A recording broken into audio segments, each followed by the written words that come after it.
Previously on Quest Friends. You think I can, make a scrape What are you doing? for us to find our way back? Oh, that's not a bad idea. Breadcrumbs. Breadcrumbs. Breadcrumbs. And in the center, with these black spiders just crawling all over this, stands a figure with large imposing armor, and the tiles start moving faster and faster and faster and faster and faster and faster and faster. The Apocrypha is a database of memories. Whoever uses Red's blessing sacrifices themselves to the cloud, but unlike the other victims, is able to keep free will and able to fight it from the inside. I don't know what else I added, but I can flex and say that I have 30 intellect total and then 18 might. So even though I don't have the wizard powers of shock, I do have 18 might, so I won't be knocked down immediately. Double my durability in combat. Yes. I think that beating up the cloud is gonna be a lot harder than that rope climbing thing that you were really bad at. And I'd like to stress again, you were really bad at it. So, be better this time, okay? I know I can't convince you of anything. There's nothing I could say that will change that. But for what it's worth, I am still glad we met, Loell. Yeah.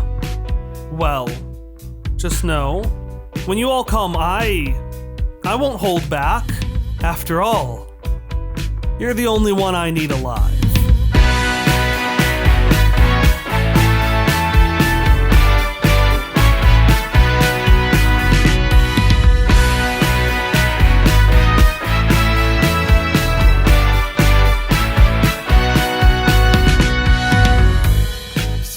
This is the point of no return. From this point onward, you will not be able to perform side quests, adjust your loadouts, or return to previous story locations. Please confirm that you are fully prepared before continuing. Fuck you.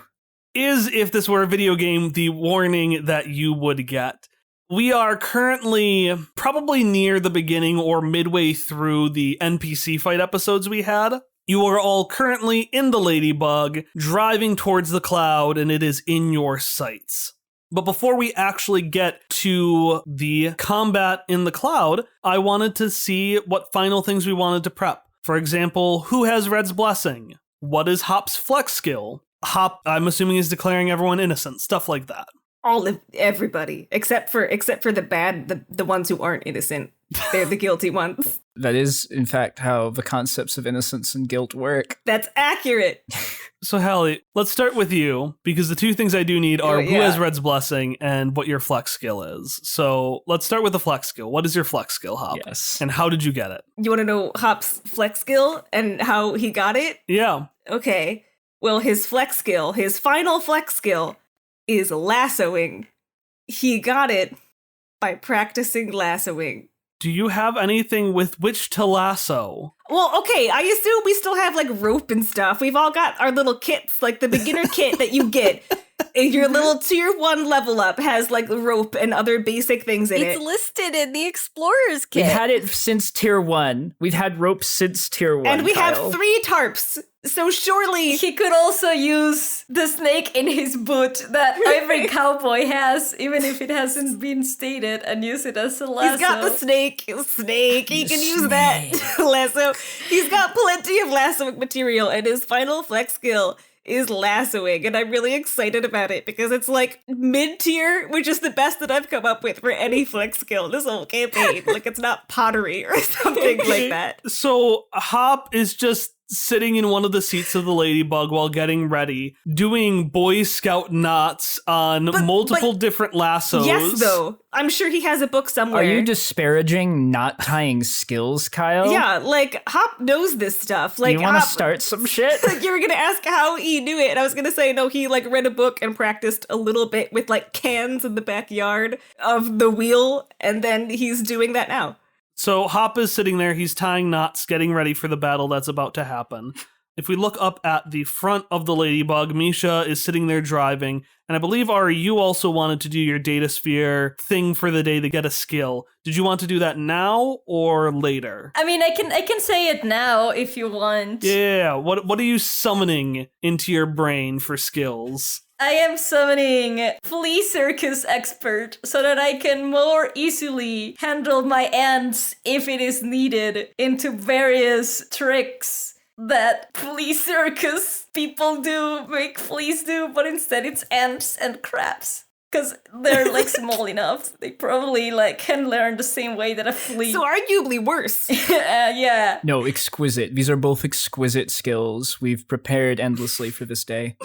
We have. Let me just look at, because I believe Misha's already trained in bug handling. Yeah. So you are now specialized in bug handling and crab handling. I will include them. Arthropods. Yeah, I just want to be able to justify doing some potentially non-bug things with my bugs. All right. Within the realms of reason. So while Misha is driving, you should never drive and watch a movie, but that's what's happening here because the static comes in. And normally here I do a bunch of royalty-free sounds and things like that to really get the vibe of it. But Ari's just describing A Bug's Life, and Disney's gonna come after us if we do that. So just imagine the movie A Bug's Life, go and watch that, come back. Isn't that a good movie? It's such a good movie. Oh, what a good movie we just watched. And Misha is now trained in the flea circus, which... PT Flea. I have something I want to do. Yeah, go ahead. I want to use my skill Deep Reserves. So I have never used this skill, and I didn't think that I ever would because I thought it was trash. But Good start. you can transfer up to 5 points a day between pools. So I would like to transfer to make me even buffer because I'm already not going to be able to do anything related to int. So why not Fuck just... Glass cannon, Fuck you. glass cannon, glass cannon. Yeah. Join me. But she isn't a glass cannon. Like I'm a you're- cannon! Yeah, you're a glass cannon, Tom, because the two things that prevent you from being useless are low. Ellie's super high thing is also the thing needed to keep her at peak performance. You may not like it, but this is what peak performance looks like. Ellie giving someone the chair. So Hopper is doing knots. Misha is watching and or showing their balls of ants the movie A Bug's Life. Ellie is just... What are you doing to, like, move the stats? Ellie took a little bit of time a while ago to do some more reinforcing of her frame, and it finally healed. Okay. And then finally, Shock. Is there any prep you're doing? And since you're the one who originally got it, I want to know who has Red's Blessing. Because a reminder of what we're doing here today is you are leading a full frontal assault into that glass cloud in the sky. And once you get inside of it, you are going to find Aegon, you are going to fight him, and you're going to stick him with Red's Blessing, a tool that lets you fight the Apocrypha on the battlefield of memories and destroy it from the inside. Now, a small shard of the tip of Red's Blessing was kept back at the wheel. That's what was used in the generator and what Ness used to heal everyone at the end of the session. But the rest of the spear, the main weapon, is still with all of you. So your objective this session, this episode, is to get to Aegon, stick him real hard with the staff, and use the staff to enter the Apocrypha on your own terms. So, Ellie has Red's Blessing, for starters. That's the one she's doing the weight training with. It's like the things that you like have the strings that you like pull on. I forget how they work exactly. Oh, the rowing machine? Yeah, it's like a rowing machine. Yeah. But with the strings or threads on the end of the spear. No, she's terrified she's gonna break this thing. She's holding it like a baby. It's cradling the spear. Which you're trained in babysitting, so I'm trained in babysitting! You're very good at it. Oh boy. That's what I was gonna say. Yeah, Ellie definitely the person to go up and stab Loell with something. My prep. Shock has gathered all of the magical powers and spells he could possibly use for this very moment. The only thing that I like as a background prep is that Shock, because it only lasts for 1 minute, is going to be constantly renewing resonance field on himself. And so his staff is going to be like constantly floating around him. And then every time it starts to slip, he'll just like boop it back up.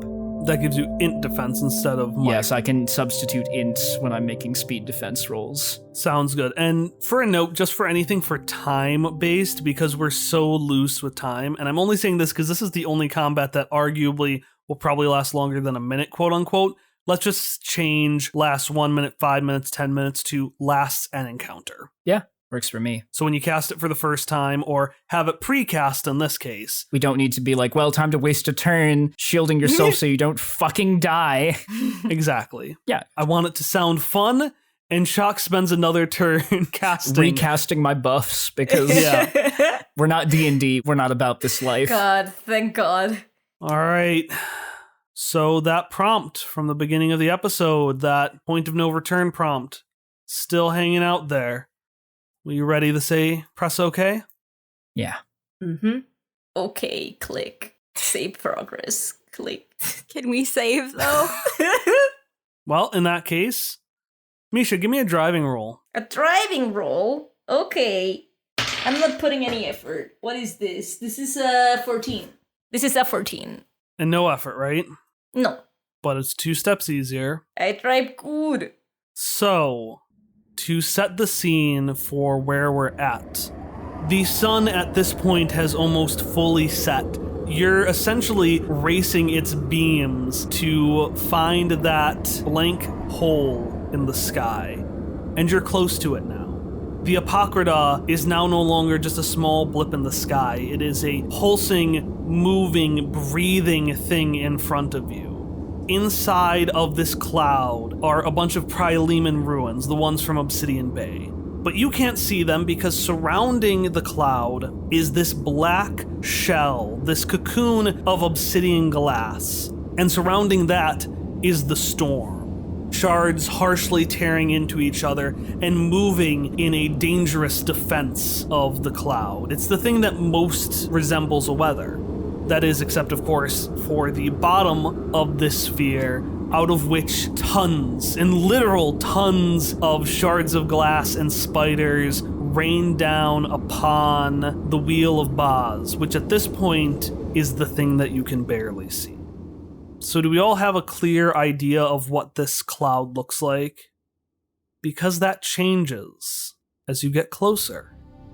The haphazardly dangerous shards that are tearing around the outside of the obsidian protective shell start moving in a pattern, a spiraling, swirl-like pattern. Instead of evenly covering all of the outside of the cloud, all of the pieces have now turned towards the side facing you, and they start spinning and spinning, and they spiral themselves inwards to a mass in the center of them, which grows bigger and bigger, and with a harsh turns into the gaping maw of a Z-Drake. And Misha, you go to dodge this large obsidian Anuki as it charges towards you, and the maw misses you. But everyone else, you hear a terrible screeching, and you can feel the cold open air as a large obsidian talon tears into the top of the ladybug at the very front and tears its way all the way through the roof to the very back. Because Ari failed the dodge roll. So who wants to have one last chase? Chase. Is this a rhetorical question? This is a rhetorical question. So how this chase is going to work is it's less of a Anuki gets to you or you escape Anuki because she is currently attached to the ladybug right now. It's more of a you escape Anuki, the ladybug survives. You don't escape Anuki, that may be the first casualty of the night. Because Ari failed her roll, out of the 5 degrees of distance, 5 is all the way away, 1 is you are caught. You are currently at 2. So Anuki just needs to get a little bit closer to you on her turn, and she will have succeeded. Unfortunately, it's still Anuki's turn. Oh no. So you can see that she's got one of her claws buried into the back of the ladybug. It stopped right before the tarp. And Hop, you jump to the side as this side of the ladybug is impaled with another dragon-like claw. So Anuki is now holding on to the top of the ladybug, and she's got her claws in the side of the ladybug. And you can all see the Z-Drake fan her wings out to stop you from moving further. I have an idea. Shock to the system, because I could just try to feel the mind of Obsidian Anuki with disturbing images and ideas and try to make it enough so that she lets go of the... And how much effort are you going to use to that? I am doing 3 levels of effort, which then would be, I want to do this right, and I'm nervous because you're looking at my sheet. No, that's fine. Like get away from my sheet. I want to make sure I'm making the right calls. Like, you're gonna see me lower the thing wrong, and now I'm so nervous about doing it wrong. I'm fine. I'm out of the sheet. Okay, alright. So I want to do 4 levels of effort. I'll do that. That was a 10. By 1 point, you succeed. So you fill Anuki's thoughts. Do you have any thoughts that you particularly choose? I probably would just choose all of the, like, angst that Misha felt the past arc. Just, like, all of the, like, bad angst that Misha has, but applying it for a good purpose instead of just... What? Didn't you do this the last time you did Shock to the System? Yeah, but it was different because Misha was feeling that angst, and now Misha is not feeling that angst. It's just being like, yeah, this is a thing that... This is a part of me. Shock to the System is just Misha oversharing with people. Yeah, just like, allow me to tell you my life story as I remember it now. Like, all of the bad Kalodi shit. Just like, here it is. Alright. Obsidian Anuki has 3 parts to her. Anuki, Aegon, and binding them, the Apocrypha. Anuki and Aegon each feel your memories intensely. They feel that feeling of angst, that feeling of immense betrayal from someone who is close to you. And because of that, the dragon lets out something much less fierce than its obsidian exterior suggests. A much more pained and the metal scrapes on the side of the ladybug slightly as Anuki's hands start to drift and then fully let go. Yeah, boy. Perfect. And here's where the jam intrusion comes in. Oh no. Because Quick. we can't just let you get away for 2 turns. You sure? You'd fully get away at that point. So, Misha, take a jam intrusion point. Who do you want to give your other point to? I want to give it to Shock because this is a very personal Shock thing. And also I think Hallie is all full with her XP, so I want to give one. I only have 3. Only 3 XP. Well, I only had 1, so this is beneficial to me. Anuki's claws let go from the metal of the ladybug. But then you hear a tearing of fabric. Or not fabric, of... What are tarps made out of? Canvas? Canvas. Because one of her claws gets stuck in the 3 tarps on the back of the ladybug. Oh She no. broke a nail. Obsidian Anuki hasn't been injured yet, so she's still asleep, but it is weighing down the ladybug. Tom, I know you also had an idea, but I have also one. You go first. I wanted to wrap Anuki up in the tarps. Oh. And then just push her off Oh. so that we can get away. I don't want the tarps to go because I like them. She's kind of big, though. She's a big dragon, but Hallie. now, yeah, but she's a big dragon that's already stuck there. With the one little Yeah, for reference, Hallie, only the hand is caught in the tarp because that takes up like half of the tarp. The single claw. Okay, well, I mean, you can still do it. I'm not stopping you. I find it funny. If you take the 3 tarps and extend them all out, you probably have enough surface area to wrap up Anuki in a nice little, like... Just imagine, like, tiny hopperscotch just, like, waving his arms. tying the tarp isn't easy. Like, in a nice little dragon wrap. okay, I didn't realize. I don't know. I have a hard time with Anuki size because she's baby to me. So I always envision her as baby size. That's fair. Anuki in reality is probably about the size of the tarps. Obsidian Anuki is just meant to be absurdly large because... yeah, I'm just getting my Anukis crossed. But Actually, though, If her claw is stuck in it, if we could immobilize her claws, that would be good for us. You just wrap them up, like when you wrap up like a kitten's paws so they can't scratch you when they go to the vet. Or how I had to have baby mittens so I didn't do that to my face when I was an infant because I fucking loved scratching my face. So they needed to get little baby mittens for me. Let me tear my skin, mother. I mean, I'm fully on train of just cutting the tarps free while If You Love Me, Let Me Go plays tragically in the background. I mean, this is all about how we have to move on from the past. Maybe we have to move on from the tarp, Sally. Let's tag team tie off the tarps. You get one side, I'll get the other one. Okay, we'll be tarp buddies. We'll be tarp buddies. So I will say Hop is the one doing it. Ellie, you're giving him an asset on that. Ba-da-da-da-da-da-da. Here I go. 20. Woo! It's my first roll of the night, and it's a 20. Holy shit. So you get a major effect with that. What do you want it to be? Feel so happy. What if, like, she's got her hand stuck in it already, but then it, like, gets stuck on her horns? What if she becomes slightly entangled in the tarps because they're all connected together and there are 3 of them, and you said that might be the approximate size to do my original plan? And with a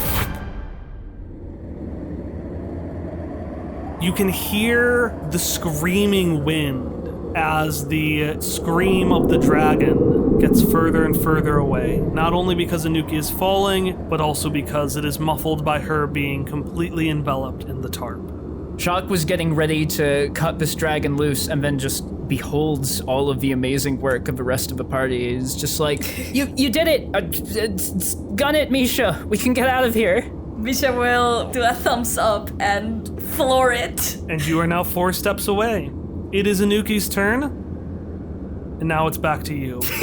There is one obstacle in your way. You have gunned it. Anuki is now, assuming things go all right, but a distant memory.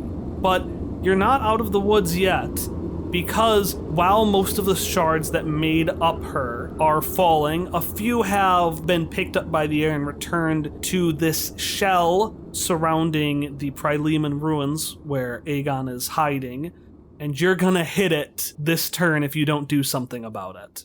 I've got this. And Shock's going to pull out the cylinder from Dawn, a gift to us from another adventuring party from all those years ago.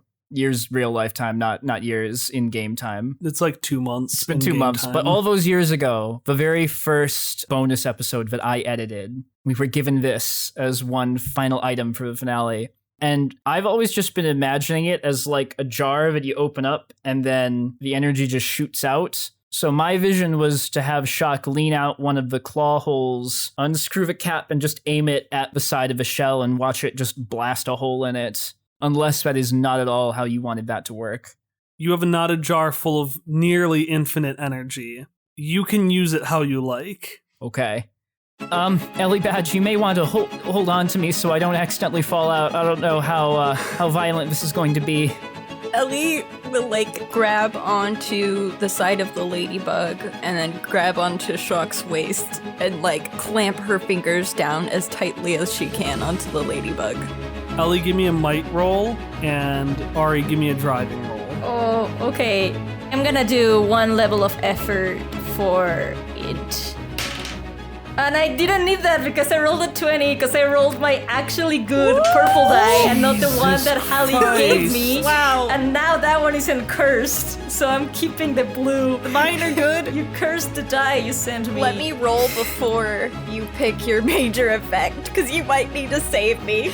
I'm gonna do 1 level. E13. Shock, you grab this jar full of the energy of the heart of Charmande, something you haven't thought about in what feels like years. And you lean out of the window, just being grabbed by Ellie, who probably does not look nearly as determined as you do. Ellie's terrified. And you pop open the jar. Raw, nearly infinite energy pours out of this knotted jar like a giant flashlight. And some of it does reflect, but only enough for the setting sun's light to be completely enveloped by this harsh blue, which singes the edges of the sphere of obsidian glass. And through this hole, Misha, you just expertly dive through the cloud.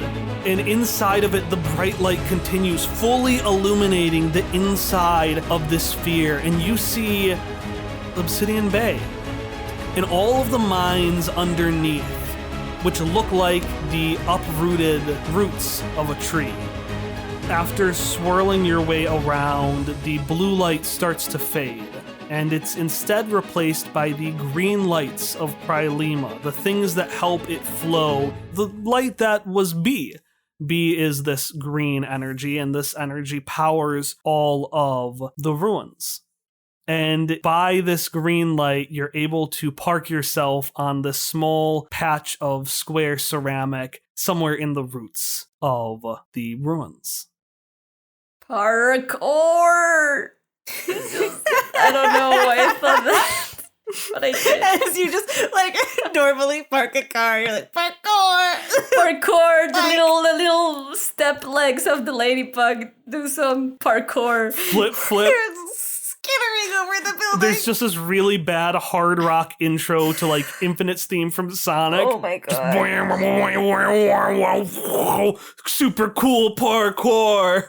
Carcore. I was doing a pun on parking, and now it's becoming way more cursed. I peeked. I'm so What's sorry. up, bros? It's just the ladybug in like a jacket. What's up, guys? Today, we're gonna do some tricks on the Pryleman ruins. Misha did so well that the ladybug gained sentient. Yeah. Misha's done so well that we all have skateboards now, and this is a skate park. Just gonna shred down through the mines. Yeah, we're gonna. You now are having a shred competition. This has turned into Tony Hawk's Pro Skater. Very serious finale. Every single leg of the ladybug has a little skateboard so that it can That is individually. such a hazard. And I Hundreds of wheels. have so many fucking wheels. Okay, every other one so that the other one can But if do you this. have skateboards on each of your legs, that just makes them roller skates. Well, even better. That's where the Heelys. Heelys. They have. That's where the Heelys we have came from. As God predicted, here they are. The ladybug. Oh, I'm God. sorry. You can continue. You can continue. I'm not sure we can, because I was about to say something serious when we landed. Okay, go ahead. No, I'm serious. No, I can So- say it. You have all landed, is the last thing that happened. As we land, Chalk is, of course, hauling himself back in, putting aside the jar, making sure that he has everything, like, on his person, is ready to, like, hop out the now gaping open back of our ladybug, and just looks back to the party and says, I love you all. Let's go save everybody. I love you too, Shuck. Hop will just smile and nod and adjust his little shield like he's getting ready to go and say, let's go. Ellie's gonna go for the group hug just real quick. Yeah. I know we're in a rush, so she's not gonna like draw it out or anything. And then she's just gonna like pat her children on the back. Aww. Thanks, Mom.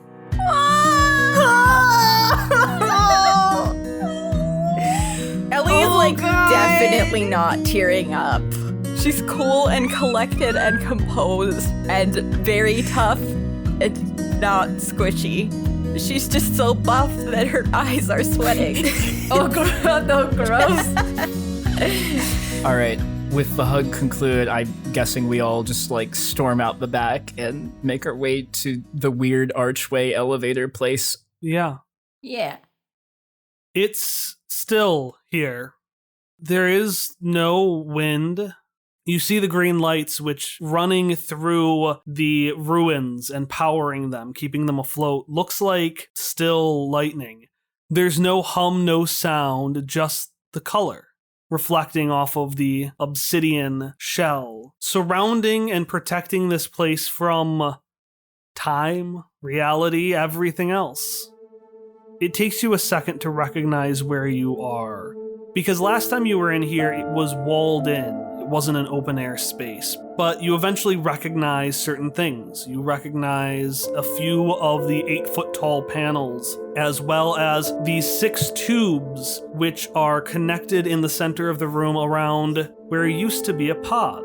And next to all of it, you can see in this corner a long since decommissioned disassembler. The room where you fought Marshall and reawakened the Apocrypha. Now, as you remember, the way back was not super clear, but Shock, you remember and can uncover a little scuff in the ground, a line where you had left a trail of breadcrumbs to lead you back out of this place, and It was a good plan. Yeah. it was a good plan, and it's gonna help you when you most need it. So, follow the trail of breadcrumbs. You walk past the wooden shed where you had found a few ciphers and the Marshall box. You walk over this archway, which at the time was this perilous pit, but now everything's a perilous pit because it's all open air. You eventually make your way to a 3x3 configuration of tiles, which, as you walk up to them, rise up like a circular staircase. You make your way up the stairs. You make your way into the patio space that was kind of in the back of Obsidian Bay, and you walk forward past these large columns that when you first saw them were built into the mountain to see the space where everything began. Before we continue, I have another kind of point of no return thing. So before we go into this, I'm assuming, Shock, you're recasting Resonance Field. Yes. Hop, I'm assuming you are recasting Punish the Guilty, which makes you do 2 extra damage to anyone you declare guilty. As well as Defend the Innocent, which is an automatic applier. Yeah, we had misunderstood the rules and given Hallie a better version of her tier 6 ability all the way back at tier 4. Oops. So all you need to know is My that bad. all speed defense is 2 steps easier automatically for everybody except for Hop. Well, no, including Hop, because they're getting your bonuses.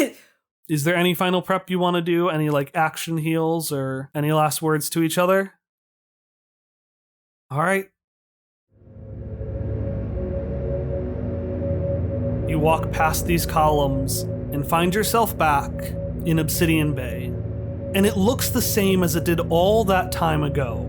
A rectangular courtyard with 2 trapezoidal buildings at the side, a fountain in the center, and a misplaced ceramic pod lying near the edge. Pretty sure that one hit Hop. I can't remember. It hit somebody. But when covered by the green light reflected in the glassy obsidian sky, all of those features look so alien, so unnerving. Or maybe that's Aegon. He's hard to spot at first. The armor of the courtyard's knight blends in so perfectly with the infected obsidian ground, and he stands next to the center fountain with such a deadly stillness that you could confuse him for part of the scenery. In the end, it's the eyes, the only part of Loell visible underneath Aegon's armor, that give him away. And in those eyes lies no friendship or hesitation. Only fierce, unyielding determination. It sure is nice to finally see you face to face, Loell. He doesn't respond. Shock isn't going to say anything, but he'll slowly start to get closer. Not he won't walk right up to Loell, but he'll get a bit closer and glance around the arena to see if there's anything else hiding or any traps or anything that's been set. I won't have you roll. The obsidian glass, which was kind of haphazardly on the ground earlier, is now perfectly in place. It is locked together. What was a cobblestone courtyard is now all obsidian. When you get closer, you can see things moving around his armor and occasionally passing his eyes. It was weird you hadn't found any spiders here. And that's because all of the spiders were either being sent to the wheel or being kept close to the person who needs them. But beyond that, nothing. It is just you and him and the Apocrypha. So, I'm just supposed to stab him, right? That's right. I'm not going to waste my time by asking him to surrender. I do believe stabbing and other methods of harm are the best choice at this point. Things that I, frankly, have wanted to do for a while. The scarf pulls out your dagger, which has been holding this whole time, Yes. and waves it in agreement. Look, I know you all know this, but be careful. I'm not sure how much closer we should get. Something about this is really off. We should stick close together when that happens. This should be all of us that go in. Hopper nods. But if he's just going to stand there and let us, and Shock will start warming up the left glove with the cutting light, can always burn off some spiders. So who makes the first move? I do. Okay. Ellie, I want you to roll me speed defense. Which is 2 steps easier for you. He's 7. Well. Good thing you got armor. I have armor. Hey. You didn't see it at first. Not fast enough to respond to it. As you go to stab him with Red's Blessing, Ellie, you are instead hit first by a massive warhammer, knocking you a dozen feet backwards and dealing 12 points of damage before armor. And Aegon stands there for a second, in his new pose, before slowly shifting back and slamming the warhammer on the ground, causing from its bottom a ripple of obsidian glass to extend outwards. It's time to roll initiative.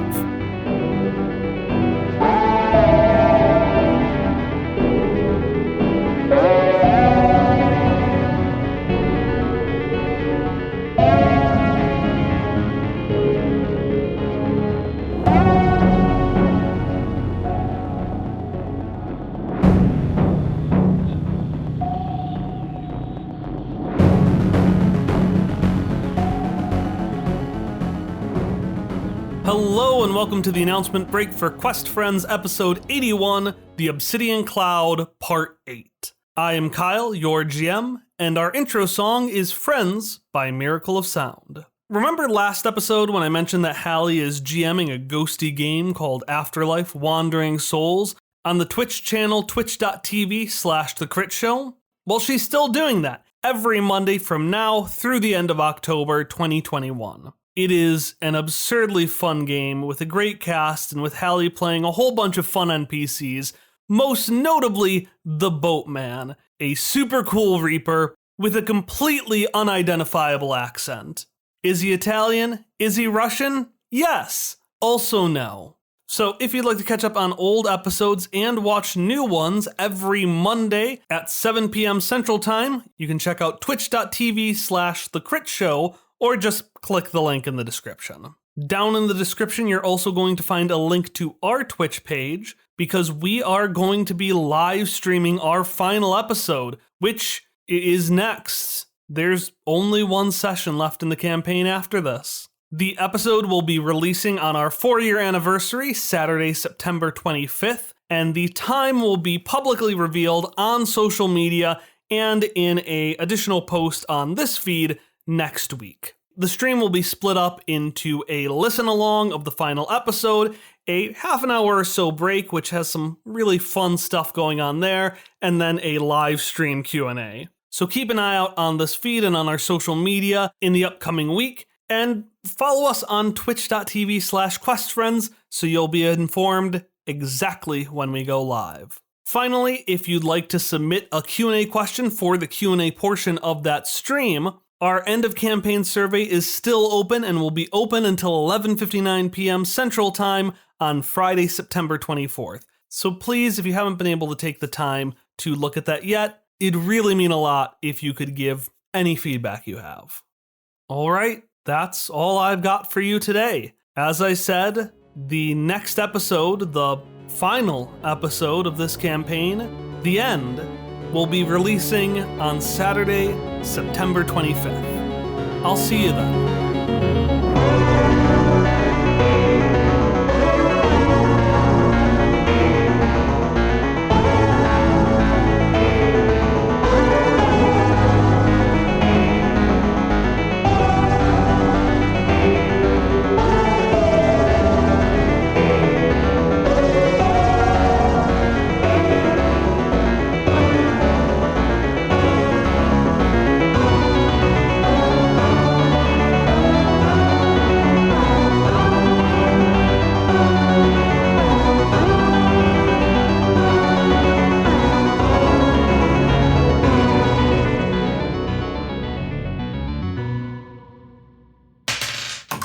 I rolled a 5.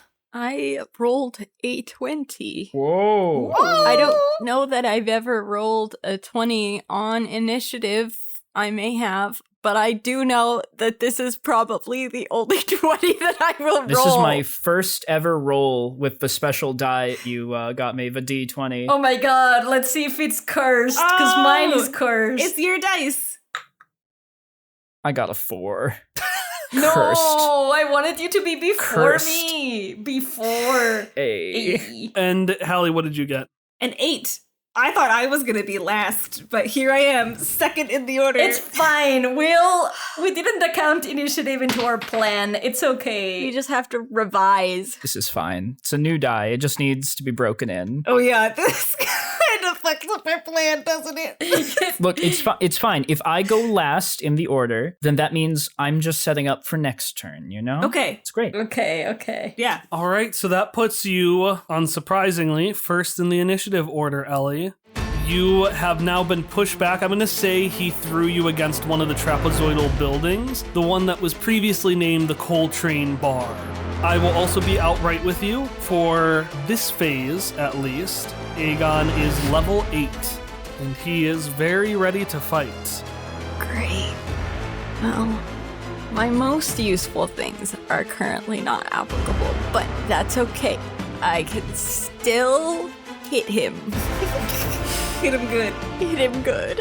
What are you going to hit him with? My chair. Nice. Yeah, boy. Classic. Bringing back the chair. Yeah. All right, so Aegon has pulled out his warhammer, and then similarly, Ellie unsheaths her chair as like, here is my weapon. Yeah, it's so Like, cool. oh man, you have a hammer, I have a chair. Like, that would be a trailer from an action movie, of course, friends. Give me a roll to whack him with your chair. Okay. I should have put like all my edge that I have built up into one pool. I'm honestly surprised you didn't.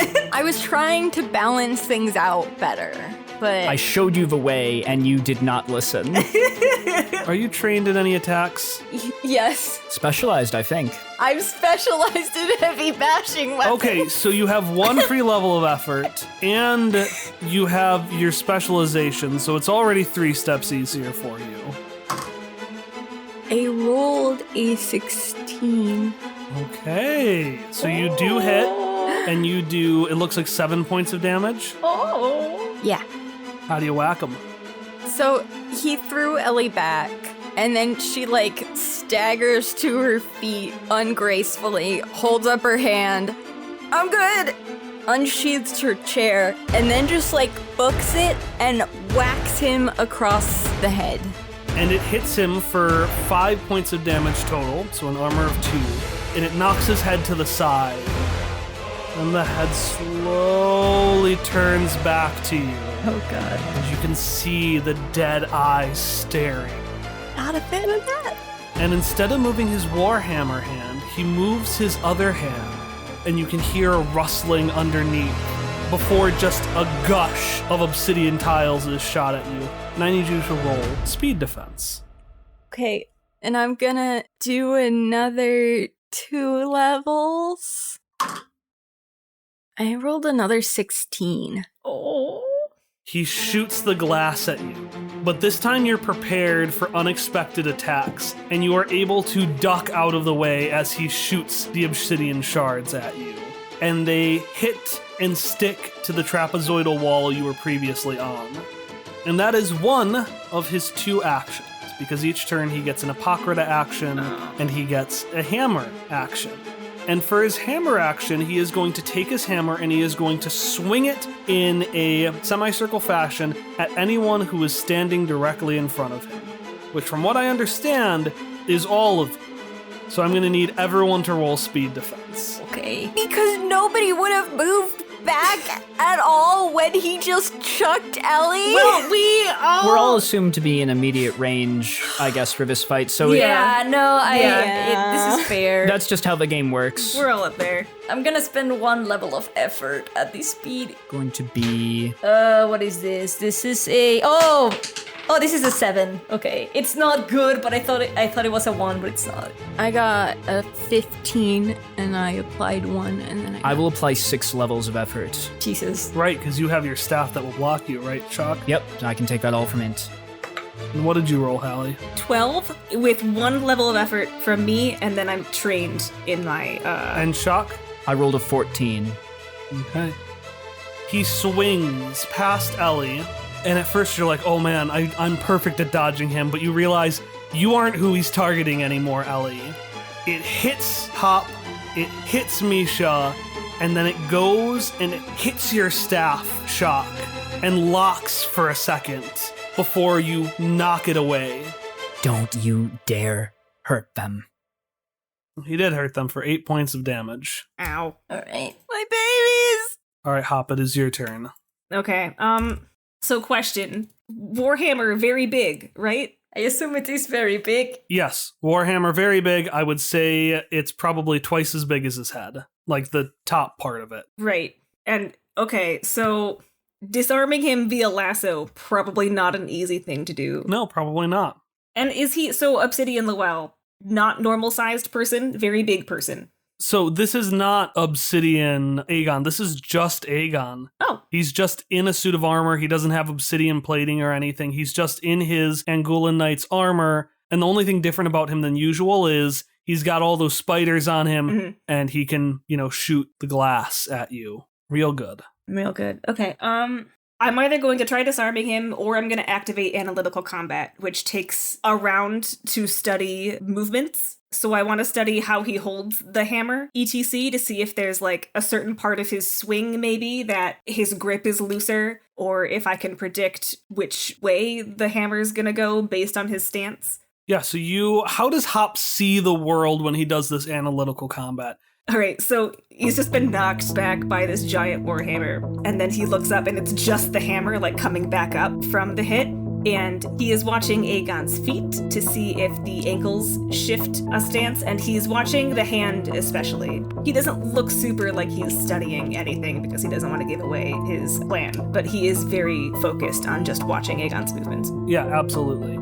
So, I don't know how the best way to swing a warhammer is, but also the Angulan Knights definitely wouldn't know either. So what I'll say is based on his motion, he puts everything into his swings. And as such, he kind of loses control over the swing the closer to the end of it he gets. Like right when he's about to hit somebody, the hammer slides out a little bit, his ankles twist.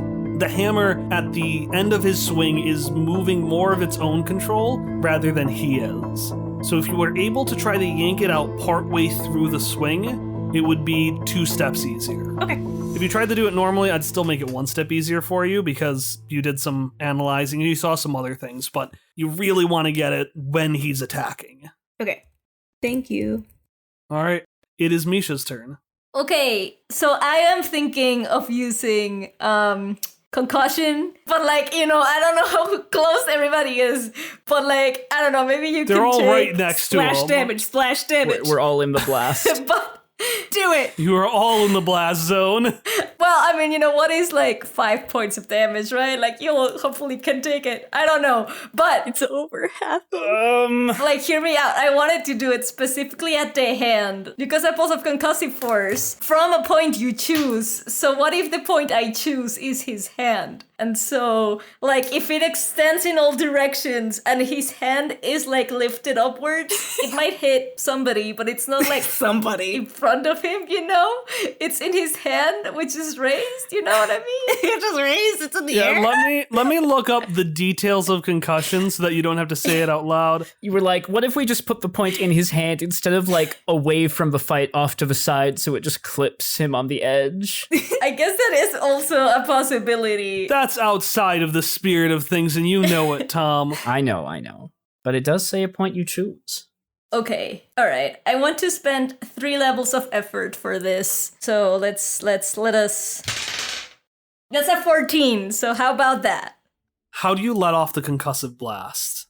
I mean, basically, Misha is just super fed off with Loell at this point, obviously, but now more so that he has just hurt their friends at this moment, even though he has done it in the past too, and everybody else and whatever. So, like, they are just focusing all of the, like, anger they feel towards Loell, and, like, I've been waiting for this. Like, they've been waiting for this specific moment where they can actually punch Loell in a way that's significant, and they're like focusing all of that pure rage and like excitement at his hand. And all of this fury, this anger is combining in this massive concussive blast that's focused on his hands. And none of you hear it. You just see a singular finger of his hand twitch. Oh, what? As he takes 1 point of damage. What? Because the attack fails. Oh, no. Welcome to level 8 times, my friends. Oh, no. Oh god, it was missed by 1 point, wasn't it? Because Don't like that. with 3 steps lower, that was a 15 target. Oh, so if I had just rolled one higher than 14, oh man. Welcome to what a real Cypher System boss fight looks like, kiddos. I'm so sorry. It's okay, I'll try again later. It's effort time. All right, Shock, what are you going to do? Shock is going to stare Loell right in the eyes and just say, no. And like that, everything is going to freeze around him as I activate Three's Time. You cause time to stop flowing everywhere within immediate range for 1 minute. The effect immediately ends if you leave the area or use an action to end it early. This affects everything in the area except me. Affected creatures are frozen in the moment of the esoteric, and when it ends, they resume what they were doing as if no time had passed. Affected creatures and objects are impervious to all damage and cannot be moved or manipulated. You, and everything outside the area, act normally. So this is a difficult power to use. It specifies that you can't move anything in the target area, you can't harm anything in the target area. I can't just freeze time and wail on Loell. I can't freeze time and push Loell off a cliff, or take his hammer out of his hand, or do any fun shenanigans like that. So I thought for a while on how I could best use this. I, and my items, can be moved, which means I can set up the environment in a way that works better for us. So while this all happens, everything is frozen, Shock is going to walk behind Loell and take out an artifact I have had for a very long time, at long last saved for this moment, the String of Binding. An artifact that allows me to bind together any 2 limbs of the target, who then cannot use an action with bound limbs. The string can continue to extend and bind 2 additional limbs on each subsequent turn. A tricky thing about that, though, is that you won't be able to, like, put them close together. It's going to have to be a loose knot because you can't move any parts of his body. Yes, so that's essentially where this gets dicey. It can't complete the binding until time unfreezes. My understanding is that, like, the artifact itself is animate. It's not like I am tying a literal rope around him. It's like a living piece of tech that goes out and tries to tie itself tight. So it will presumably try to constrict once time unfreezes again. So I'm going to start by just tying right arm to right leg to left leg, and then should I be allowed a third turn, left leg to left arm. Give me a roll. All right.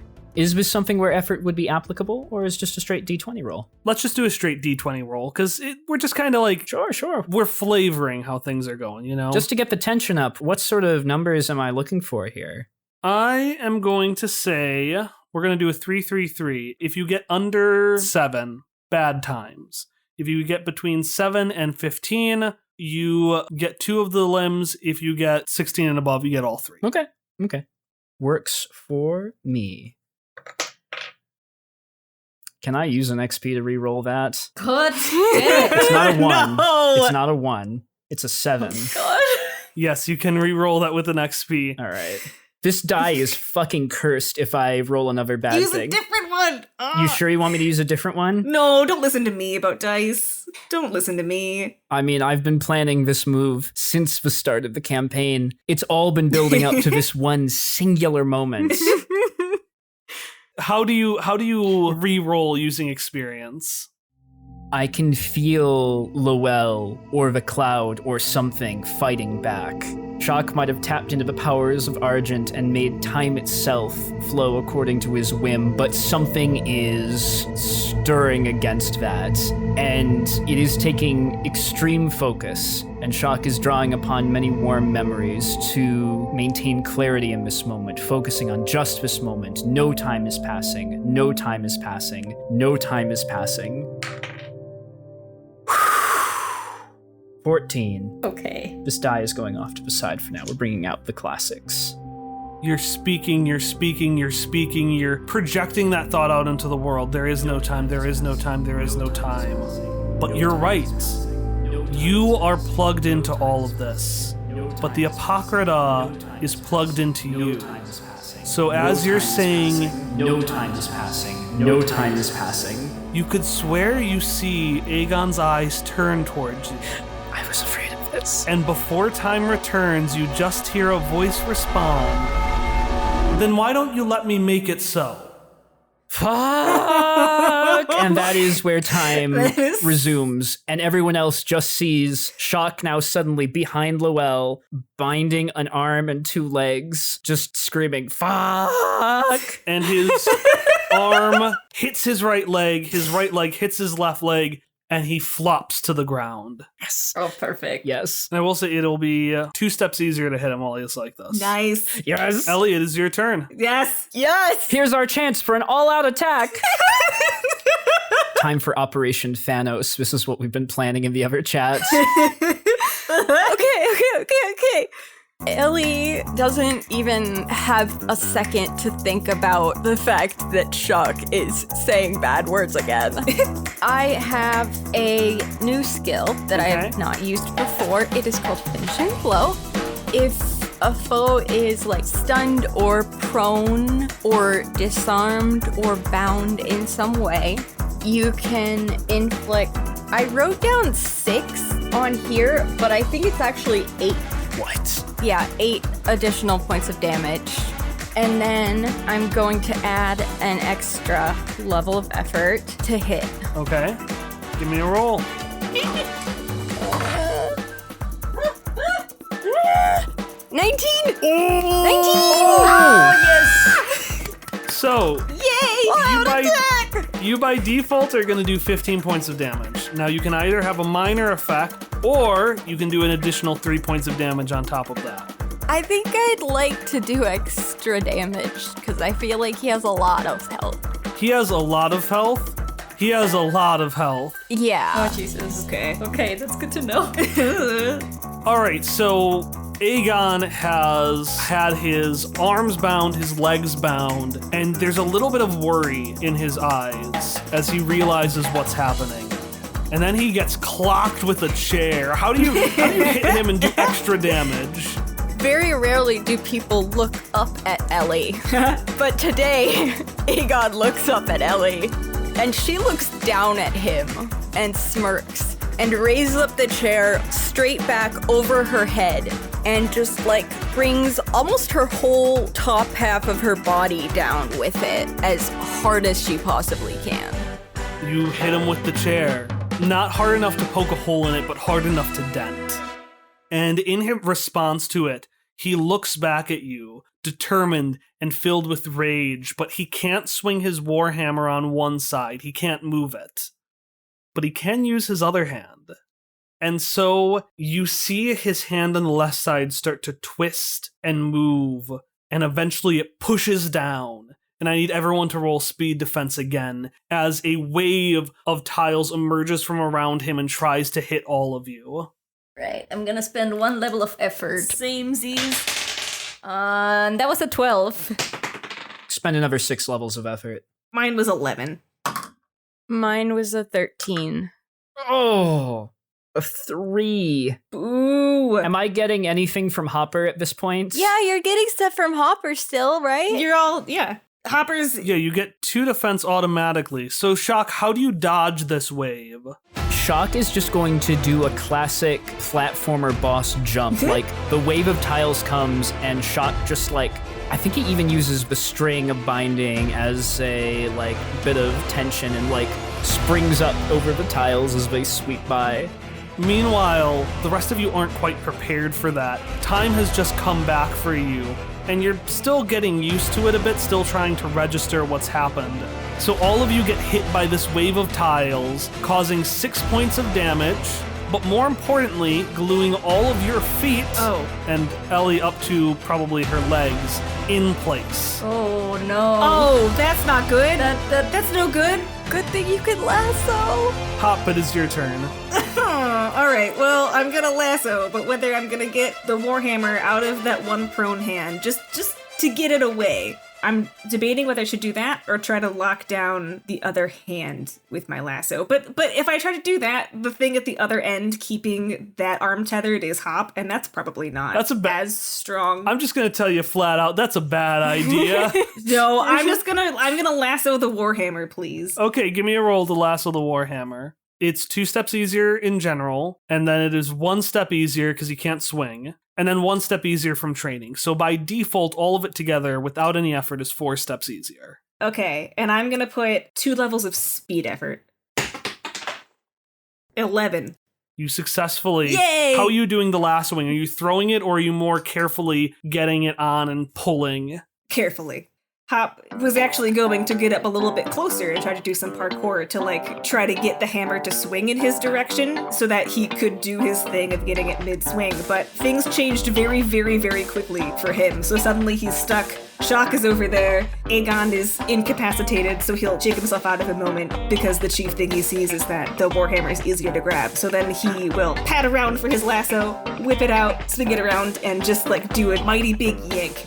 But that's after very carefully lining up the shot, because that's who he is as a person. He's a careful cowboy. He's a careful cowboy. So he does this very careful, then this hectic throw, and then this because he's very careful pull out. And it is difficult to pull. Honestly, normally I would have you apply might effort to this as well, but I don't want to overcomplicate it with multiple rolls, so I'm just going to say you are slowly pulling the hammer out. Yeah, I imagine it's not... The yank was just to, get it loose to begin with, and now he's, pulling the rope back to him, pulling the hammer. He's not going super fast because he is not that strong. This is everything I dreamed of. By the time we get to his next turn, the hammer will be out, but probably not before then. He's trying. I'm working on it. Misha. So, the thing that, stuck our feet, how sticky is it, and can it be undone with a shiv or, a dagger or that, can you cut through it? It is the glass tiles. You know what, in that case, I think I'm gonna just do concussive force again. Okay. And spend an XP to not hit people. Misha doesn't want to concuss their friends. Yeah. What are you targeting now? So, I don't want to ruin Hopper's thing by suddenly, putting a concussive force through his lasso. Well, so he's pulling it back. Okay, Peter Quill. So I actually want to do it on the other hand. Okay. He has another hand. That would probably hurt it somehow. And I want to spend 4 levels of effort.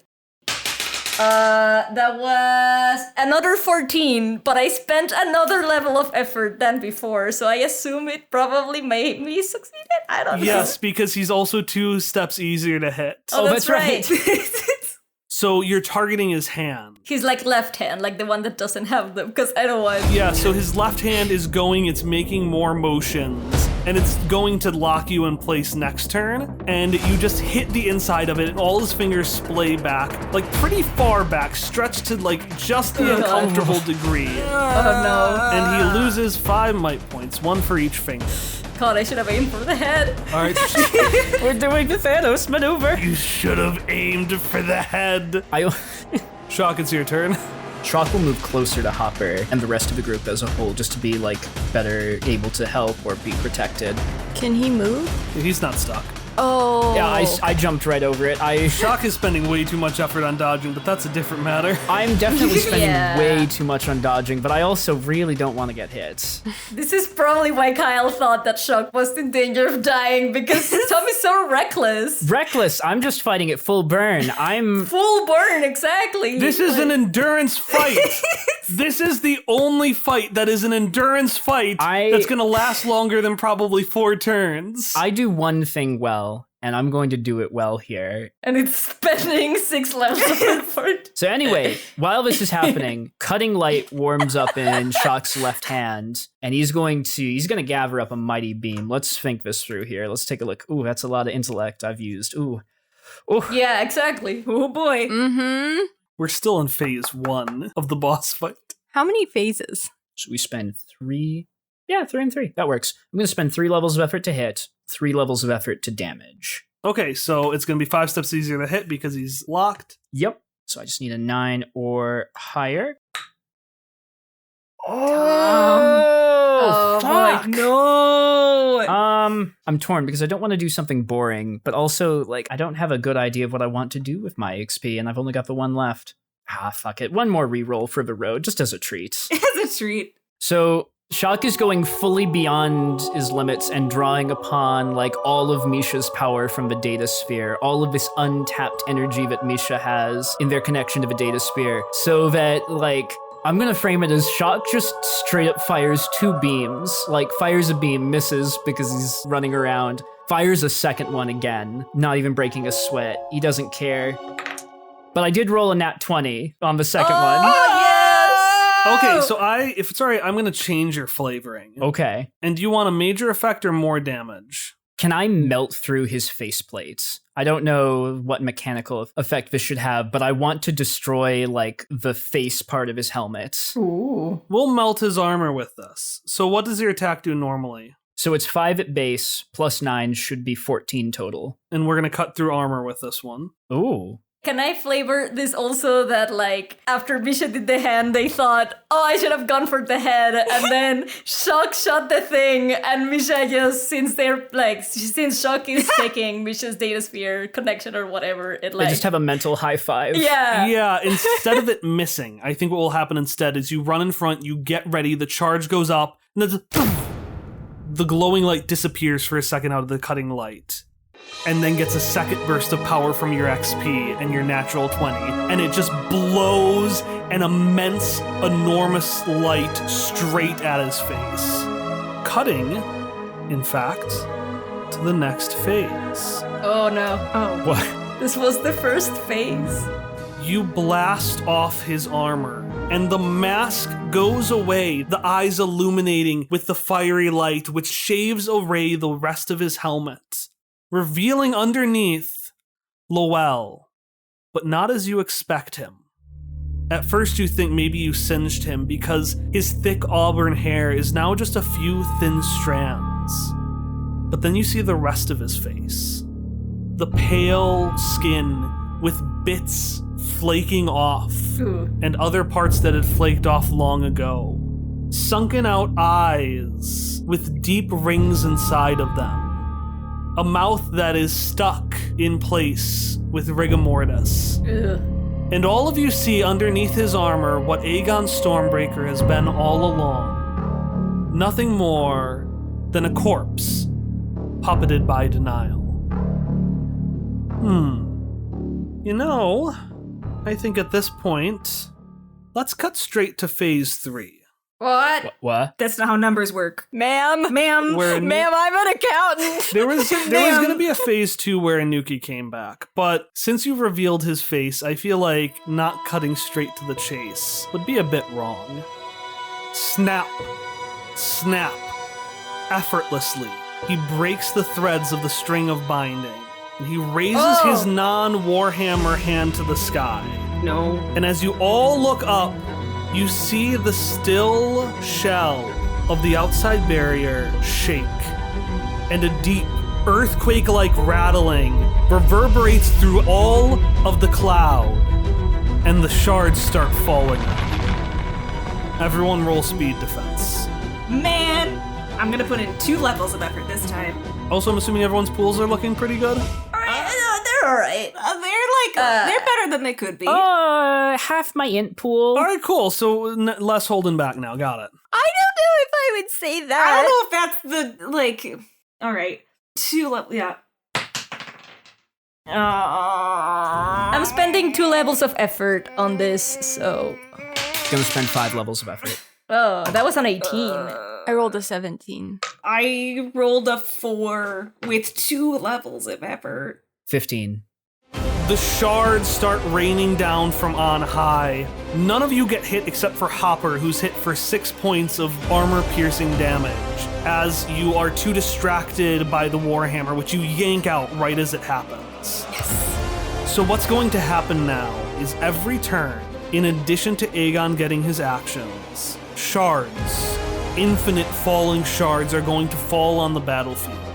And every time one of them falls, something bad on the level of a GM intrusion will happen. Ooh. Oh boy. Okay. And here's the first thing. The shards hit the ground. They hit Hop. The rest of you can dodge them deftly. Oh no, Hopper. And when they hit the ground, some immediately attach to the ground, but others plink off. And these loose ones start rolling back, first hitting his leg, and then his stomach, and then his arms.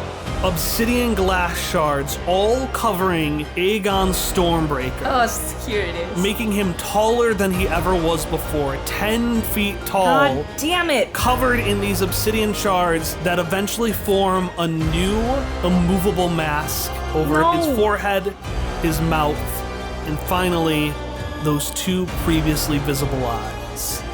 So that's why you were like, oh, Shock can burn away his armor. That's fine. I'll let that be your effect. Like, it doesn't fucking matter. Bunch of armor. So the way it practically was going to work is that he normally would have, I'll tell you flat out, he normally was going to have 6 armor. I am going to let the 2 armor he had originally get cut off. So it is now down to 4 armor. Hey, a little bit of shred helps. All right. He has the powers of God and anime on his side now. You have now seen his final form. Ellie, what are you going to do? What I'm going to do depends on what Hallie was able to do. The Warhammer is on the ground. Yay. Is it a heavy weapon? It's a heavy weapon. Like the kind of heavy weapon that Ellie can wield at no cost? Oh, you better believe it's a... Can Ellie Badge lift a Warhammer? It's like Captain America lifting the hammer, just like, oh. I knew it. Except this hammer is exclusively used by assholes. It's true. Perfect for Ellie Badge. Oh, no. Passing by Hop with a quick good job and like a pitying glance. Rude. Because he's just been nailed by the shards.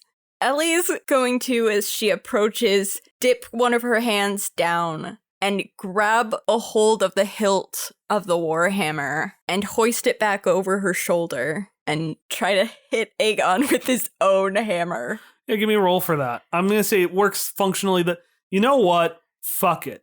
It does 8 damage. Sweet.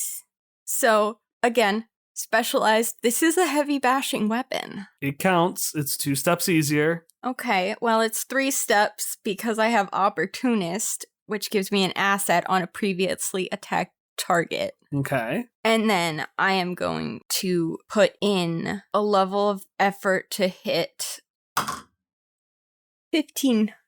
You grab his Warhammer. How do you hit him? Ellie knows how to use a heavy bashing weapon. She's running on her little legs, and she's gonna jump to give it a little extra force. Because it's nice. This one has like a longer handle, so the weight of the hammer head end swings itself around really nicely. And you hit him. At this point, you can only really get to like his kneecap at best. So you hit him in the legs, causing 8 points of damage, minus 4 for his armor, causing only 4 points of damage. The shards reverberate a little bit, but you seem to be no closer to actually hitting the man himself, or the corpse itself. And Aegon attacks, but this time he doesn't need his Warhammer, because he doesn't need non-Apocrypha attacks. He doesn't need anything besides what the Apocrypha will give. And so I need everyone to roll me a speed defense from the shards and a speed defense from him. And you can apply the same effort to both of them, I will say. Oh, thank God. Oh, good. Yeah, well, see, I cannot afford that, so I was like, this is too many rules. I'm just gonna roll it without any All right. effort because, oh, hang on, this didn't roll well. 2 for each, I guess. An 11 without any effort, so I think, yeah, next turn is gonna be me trying to heal because this is... Yeah, same. Okay, and what's your second roll, Ari? Oh, right, 2 rolls. Oops. 10. God damn it. All right, with 2 levels, I got 8 and 9. I'm going to spend 5 effort. My first one was 3, and then the second roll I rolled a 13. I rolled a 19 and I rolled a 9. The shards come first. The downpour of them continues. They hit Hop and they hit Misha, each for 6 points of damage through armor. Ow. Oh. Babies. Okay, that's not good. How are your pools looking, by the way? Not good. I want to heal next turn. I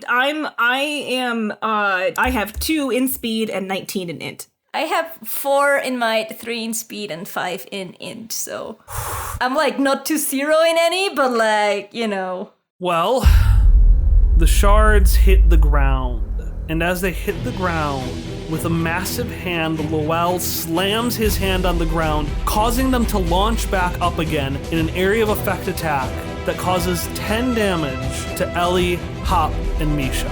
Okay, so now I am back to 0 in 2 pools. Never mind. So Hopper's on the ground. I am also 0 in 2 pools. Oh my God, we're both done. Oh my god. Very glad I decided to do the 10 as opposed to the 12, which I decided before I knew. Oh, if you had 12, I literally would be, like, I would be at 0 in everything, so. Yeah. And from the shards, because the GM intrusion effect happens, are birthed 4 Obsidian soldiers. Okay. Okay. Hop, it is your turn. Okay. I know. Okay. You're at 0 in 2 pools, right? Yeah. So can I do my speedy spray? Yeah, so the first time you use a Cypher, it is immediate. So that is going to put your speed pool back up to max. Ooh, nice. Okay. And then what I would like to do, I think, is turn invisible so that I am harder to hit. How does invisible work? You become invisible for 10 minutes. While invisible, you are specialized in stealth and speed defense tasks. This effect ends if you do something to reveal your presence or position, attacking, performing an esotery, using an ability, and so on. How do you turn invisible? How does Hopper, man... He's just a man. He is a man who once went into the data sphere to help out a friend, and he had 2 esoteries he just had at that time, one of which was invisibility. He didn't use it during that time, but he knew that he could. So he actually sort of recognizes that feeling that one time he had access to the power, and then when he kind of looks around at his hand, he notices that he can see through it because he just, oops, I'm in danger. I'm invisible now. It was a completely instinctual thing that he also, Hopper the man, doesn't understand. He thinks, I could use this. So when he's invisible, he's gonna sneak away just a little bit from the battlefield to get behind all the Obsidian soldiers. This is also an action, but if I spend 1 action aiming, in the next round I can make a precise ranged attack. The difficulty of the attack roll is decreased by 1 step, and if it is successful, it will inflict 4 additional points of damage. This ability is called Snipe, which I would like to marry to my Punish All the Guilty ability of attacking every foe that I have designated as guilty in an area. So essentially, I would like to sneak around behind everybody, line up several shots in a row, and then fan the hammer on everybody. Because going invisible is an action as well, Yeah. you will have to spend 2 experience to do another action and set up the snipe. I will do that. Okay. Where are you taking shelter? There are the columns at the far end, the big ones. There are the 2 trapezoidal buildings. There is a pod. And then, there's a big guy in the center, but he moves a lot.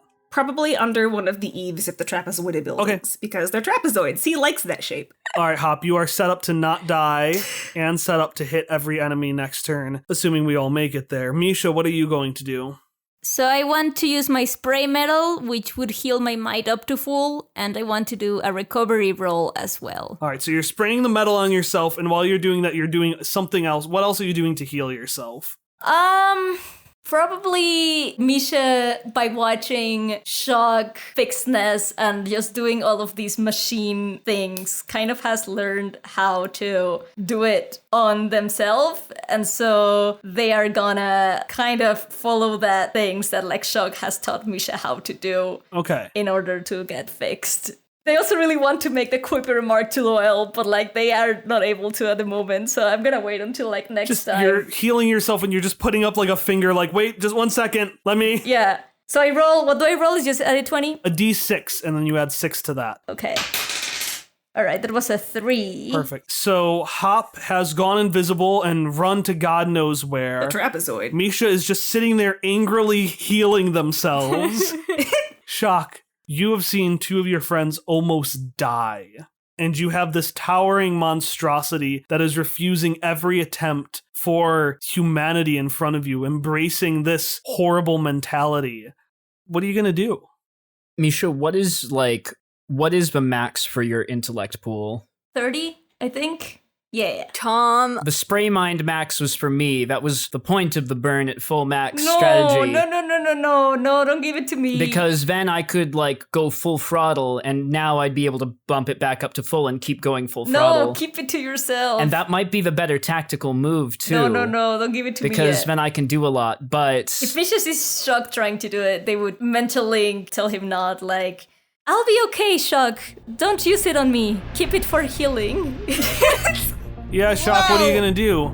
Actually, you hear another voice say, you're really just going to let them take the hit for you? Not very heroic, bud. Fuck you. And Shock is going to not heal either person yet, because we're both, like, at roughly equivalent levels right now. Okay, yeah. But Shock is going to be standing, like, protectively between Misha and Loell. Hands still raised. Shock is charging up another cutting light on Loell. I'm going to spend 3 levels of effort to hit, 3 levels of effort to damage. So same attack as before. I'm certainly not getting the bonuses from... Actually, that's a good point, because I'm not getting the bonuses from him being tied up anymore. So this is just 3 levels easy. Oh, fuck. That's no good. That's not going to fly at all. Let's change that up. 5 to hit, 1 to damage. Everything else is too risky. Whew! 18. I made the wrong call. Oh, nice. Yeah! My beam just tries to melt through the layers of obsidian tiles. And as it melts through the layers, you swear you could see a little bit of the actual armor underneath before more tiles move to take its place. Ellie, you've got one more move before he starts attacking everyone. Okay, I have a question about a certain combo ability. Yeah. So, on my turn, can I have Misha fling me? Because Misha was just healing, I'll say yeah. You can have Misha fling you on your turn. All right. Let's fucking go. People kept saying to aim for the head, so... Here we go. Ellie has been fretting. This is horrifying. Her children just keep getting, like, stabbed and bonked on the head. So she's trying to help Misha up after healing and looks up at Aegon and then looks back to Misha. Misha will like lock eyes with Ellie and like just not like unspoken like, oh yeah, I get you. I get what you want. Ari will spend the points to fling. Emily will roll though to hit. Misha will just go, hit him, Mom. Everybody's been calling her Mom. Her heart is so full. I would like to argue that I am a heavy bashing weapon. My fists are heavy weapons. My body is a heavy weapon. I am a heavy bashing weapon. So what are you hitting with? Are you just hitting with yourself? Well, you've got the hammer too. Oh, okay. Then yes, I'm using his own hammer and I want to hit him in the face. All right, so you get an asset from Ari automatically, so it's 3 steps easier. It's 4 steps easier because I have opportunist. You got, yeah. And then I'm gonna do another level. Okay. And then I'm going to do a level to damage. Okay. Roll to attack, Ellie. 7? And you used 1 level of effort, right? Yeah, so it was 5 steps easier. And he is level 8. So you needed to roll a 9 or higher. No. I will say the fling works. Ellie, you get flung up. You go to hit him with your Warhammer, but instead the Warhammer connects to the side of his armor, and I'll say you just slide onto his shoulder. Am I just up there? You are just up there now. You are up there by the head. Yes, perfect. He is now past 10 feet tall. He is 20 feet. Oh, God. You are on top of this he's towering growing. figure. Oh, no. Jesus. God. I see this as a complete win because either you get to just smack him in the face again and again, or he's upset that you're up there and it draws him away from Hopper and Misha. Well, yeah, we'll get to that in a second. Everyone except for Hopper roll to defend against the rain and against the soldiers. Just do one single roll. They're both level 6 to dodge. Hopper doesn't have to do any because the soldiers can't see him, but also because the trapezoid is blocking him from the rain. Oh, nice. Good. Oh, yeah. Trapezoids. I'm spending 1 level of effort. I'll use 4, so I'll have 2 int points remaining. Oh, that was an 8. What did you roll, Tom? Oh, I rolled a 2. Oh, boy. I spent 2 levels and I rolled an 8. Misha is hit Oh, by Misha, both the no. Obsidian Soldier and the Shard Christ. for 12 points of damage. Oh, no. It's fine. And Shock, you were right. If Ellie had successfully hit Aegon, he would have been distracted by her, but Boo. you're right, he's going to go after the biggest threat. He's going to go after you. Yes. Come on. Roll speed defense. Oh, wait. I wasted all my effort on the wrong attack. Oops. Oops, just spiders. But that's okay. We were prepared for this moment. I've got enough for 3 levels of effort. And then I still have the 2 from Hopper, so it's at least 5 steps easier. So theoretically, 9 or higher, assuming he's still level 8, would be helpful. Come on, I can do that. That's like 50-50 yes. What the fuck does that say? Whew! Whew! That's a 19. Oh, thank God. Good. I couldn't read it at first. Shock, what is your health right now? Your total pools? I have 9 might, 9 speed, 1 intellect. Okay. Kyle trying to figure out how to not kill Tom. Well, I wanted to see if he would have died. He wouldn't have. No, that wouldn't have killed. But it would have gotten closer than you would like to believe. Shock, you notice just in time a spreading of the shards beneath you, which spread to the sides, and spiders start crawling out. And as the shards go to converge back on you, to consume you in the shards, how do you block or dodge? Shock is actually going to, leap up on the floating staff and almost surf it away from the area that's being attacked. Nice. Shred it, man. And as you surf away, you can see the other shards from the rain, because I haven't described the negative effect for that, start climbing up to the columns at the other side of the battlefield. And you see them wrapping around the columns, which you see at the bottom start breaking. Oh, no. So there are 4 columns that are going to, on the next turn, unless something is done, be pulled down onto the battlefield. And I'll tell you flat out that they will do 15 damage if any of them hit you. Ow. Oh, boy. Hop, I'm sniping. you're sniping. I'm doing my snipe. You are going to attack all enemies. Yep. Does snipe give you any benefits in that? Because I spent 1 action aiming, the difficulty is decreased by 1 step, and if I am successful, it will inflict 4 additional points of damage. Also, is this the buzzer disc launcher or is this the Mako arm? Buzzer Disc does more damage than the Mako arm. Does it? I thought they were both light. Buzzer Disc says 4, and Defibrilim says 2. Would you like me to go into overdrive mode? Yes, please. How exciting! And it is now a medium weapon. Okay, yay! I'll use the Defibrilim instead of the shitty buzzer gun. Okay. 3 levels, however. All to hit. All right, give me 5 rolls. Okay. You're going to do the small boys first and then Aegon last. Okay. Small boy number 1. A 15. Ooh. Small boy number 2. A 12. Okay. Small boy number 3. A 9. Okay. Hop's losing steam. Small boy number 4 is also a 15. Oh, okay. All right, and then give me your roll for the man in charge. Big boy. Big boy. Boy. Big boy boy went under my chair. Oh boy. Oh boy. Where did I lost it? I lost my dice. Hang on. Pooh boy. I found it. I found my dice. Big boy is 17. Ooh. So describe how Hop knocks out each of the 4 soldiers, just clean out obliterates them, and then does 5 points after armor to Aegon. All right, so the Mako OS asks, do you want to go into overdrive? And Hopper whispers, yes, please, because he's still sort of And in then hiding. it loudly, as I said, responds, Excellent! loud enough that suddenly all the soldiers in Aegon just turn to under the trapezoid where you are. At that point, Hopper, who has been lining up a shot, very suddenly has to change his plans. So while they're all looking at him and not seeing anything, he's shuffling to the side, like just a little bit, until he's like in their peripherals where they are not looking. And then he cocks back ahead and aims at the closest Obsidian soldier. And he just takes the shot, and it hits, and he's like, yeah. And then And as soon as he goes, yeah, suddenly he appears, and the other 3 soldiers turn to you and start marching your way. But it is too late, because Hop's in the rhythm now, so he just shoots them as they're walking toward him without breaking a sweat. And then he keeps the rhythm up, because he's got a good thing going, and just turns and does it at Aegon, who I assume is looking at him now also, but maybe not moving towards him.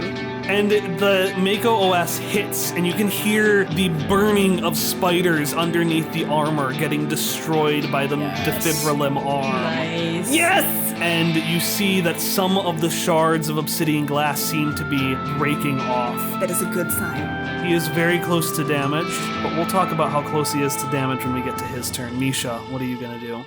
Okay, so if I did move mountains, like, so the columns that are falling down, would I be able to push all 4 if I did that? What does Move Mountains say you can do? Because it just says you exert a tremendous amount of physical force within 250 feet of you. You can push up to 10 tons of material up to 50 feet. This force can collapse buildings, redirect small rivers, or perform other dramatic effects. Let me do a check.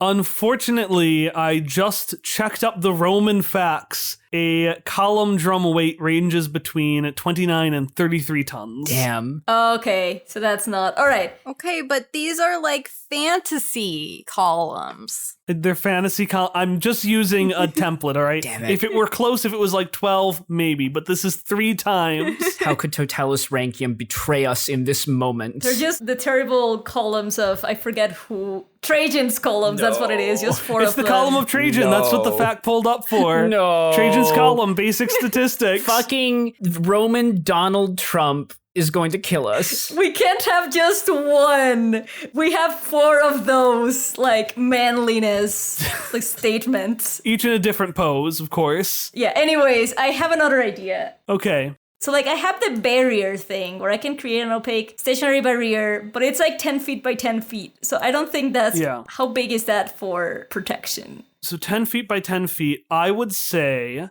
So you would need to make a level 6 one, first off. Okay. But you can run to one person and probably get within the distance, but everyone else would have to run to where you are to be covered under the shield. Okay, so they would have to run towards it to be covered under it? Yeah, so like, for example, Shock's pretty close to you. Like, you could go next to Shock and do it, and then he'd be protected, and then... Protect Hopper. I'll be fine. Swear to God, Shock, if you die because of what I do. No, it's okay. Don't worry about it. If Tom does not go under the shield with Hopper, a thing he can do and he dies, I will not forgive him for this. It's okay. Anyways, Misha, what are you going to do? Well, then I'm gonna run towards Hop and create the barrier. Yeah, and what does this barrier look like? Because this is the first time we've seen it. It is, because I actually changed an ability for this. I thought it was new. I was like, this seems new, but I wasn't sure. Yeah.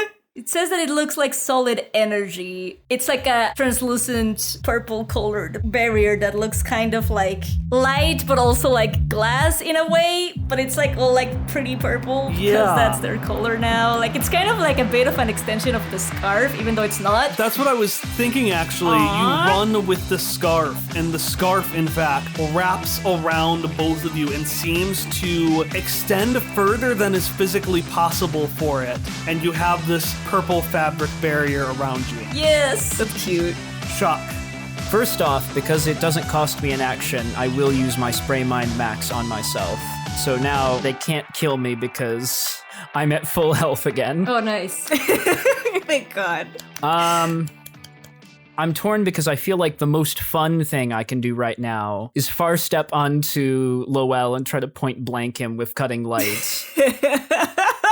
That would be really funny. Even though it would be much safer to shoot him and retreat under Misha's shield. Yeah, that would be much safer. So here's the thing. The columns can't hit you on top of Aegon. I don't have the XP to do this, so it is technically stretching the rules, but I feel like you will let me do this because it's a fun action. It says far step is an action to do, but would you let me just let that count as my movement for this turn? I will let you do it, but in payment, we have to play out this scene. Oh, yeah. So, Ellie, you are on top of Aegon. You see the massive columns about to come down, and you see Misha rush over to protect Hop.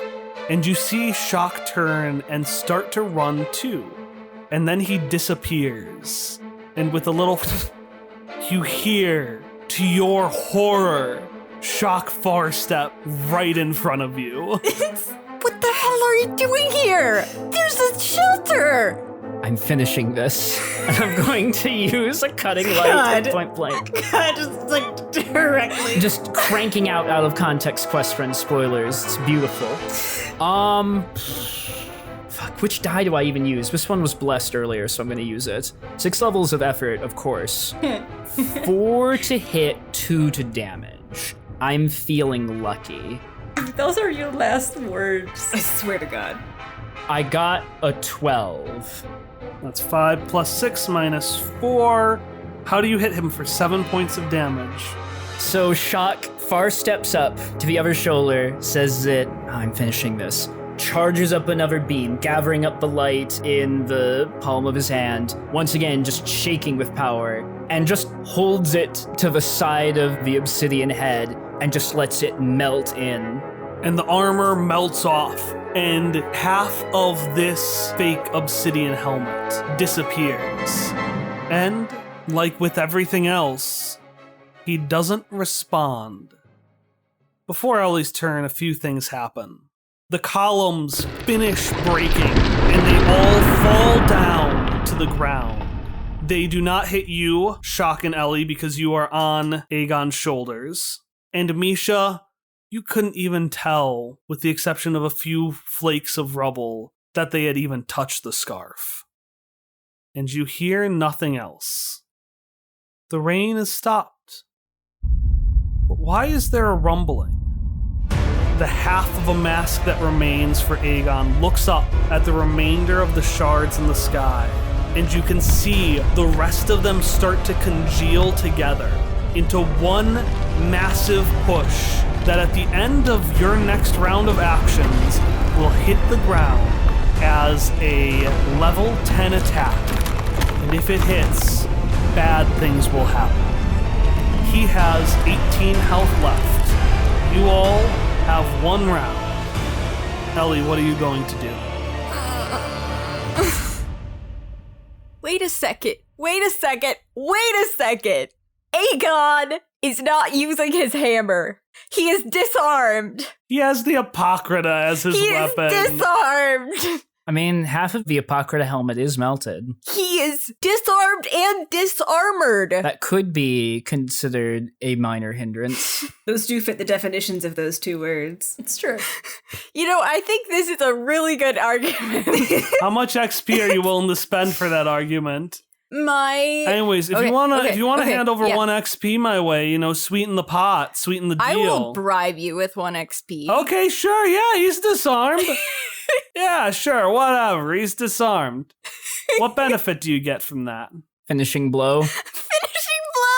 An extra 8 damage for 1 XP. I've been conned again. This is me, the XP botterer. I'm a new character. I'm very bad at making deals. This is why Kyle doesn't bring me around much. All right, I'll take that XP and I'll be on my way. And next to you, this jaunty man in overalls just grabs a little token of XP and blips off somewhere into season 2. All right, so it does 8 more damage. I figured out how to spend the remainder of my might pool. Yes. How are you spending it? All right, so I'm gonna do finishing blow. Okay. And you do have opportunist. Yep. Okay. So I have 1 asset from that. And then 2 more from natural, just from hitting. So I've got 3 levels, and then I'm going to spend 2 extra levels to hit, and then I'm going to spend 1 to damage. Okay, so if you succeed this level 2 roll, you will be down to 3 health. A 9? Whew. Oh god. How do you take him down to 3 health? He just dropped columns on her children. So Ellie clenches her hands harder around the warhammer and hoists it back over her shoulder and springs it around, attempting to hit into where Shock had burned away the armor on his face. Your mother would be disappointed in you. Oh, Jesus Christ. He deserved better. And the other half of the armor head goes clean off. You now have this giant armor set that pieces are crumbling off of it. The facade is starting to fade away. It just needs one last person to knock it off for good. Do it combined. Hop was just gonna take a shot with the defibrillator. Misha would look at Aegon's, like, corpse face or whatnot. Huh. Well, I suppose you were the real puppet all along. It is a shame that you have pushed away all of the friends that would have come to save you and tell you otherwise. And then they would toss the ball of ants directly at his eye. Hop and Misha, give me a roll. I am putting in 3 levels to hit. Yeah. Alright, that is a 16. 15. So Misha, you do your line and everyone's like, yeah. God. And you go to throw the ball of ants and the craves, which take the green light and the darkness of the open sky and gives them a little bit of a party flair to them. Yeah. You're throwing essentially a disco ball at the center of Aegon, and it's going closer and closer, and Hop, you notice the last second that it's not going to make it. So you turn around your defibrillator Oh, nice. and shoot a perfect hole in the cavity, and the craves go on the inside. Nice. I love that so much. And from inside of this obsidian mass, you see multicolored lights shooting out red, yellow, blue, green, a glorious light show that becomes more and more apparent as the cracks between the shards start to increase. And the shoulders that you are on, Shock and Ellie, start to collapse. So for my turn, can I pop over to Ellie and far step us both down to the ground? Please, thank you. You absolutely can, and as you all hit the ground at the same time as the shards do, and the dust settles, and you hear very little, just the wind from the outside sky, and a few little skittering legs that are easily squashed as the spiders try to crawl out from underneath Aegon's armor, and are quickly followed by a pair of ant and crave each, which defeat each of the spiders that try to escape. Oh, that's so cute. Ants on a crave, like the ants are little like knights on the steed. Ants on a crave. Ants on a crave. And he's done. Face down on the earth, you can see a set of Angulan Knight's armor, which starts cracking more and more, revealing the corpse underneath. All right then. I guess one thing left to do. And Shock is going to put a hand on Ellie's shoulder because she still has Red's blessing. Misha will approach Shock and take his hand and basically tell Hopper to come and take their hand. Yeah, Hopper will do that. Ellie raises Red's blessing and stabs. Ellie, roll speed defense. Unlucky 13! No! No! The hand, barely covered at this point by the armor, grabs the warhammer, and Loell swings at you. And with a few forced breaths, armor shedding off of his body, slowly stands up and holds the Warhammer with both hands. Hop, it was your turn. I go stand beside Ellie, and I'm just gonna shoot him. Okay. Roll me the shoot. 10. Now roll me to defend. 8. You take a shot, it reflects off of the small bit of armor he has, and he screams out again, "I will let you!" And he grabs his hammer and swings down at you, but only for 4 points of damage.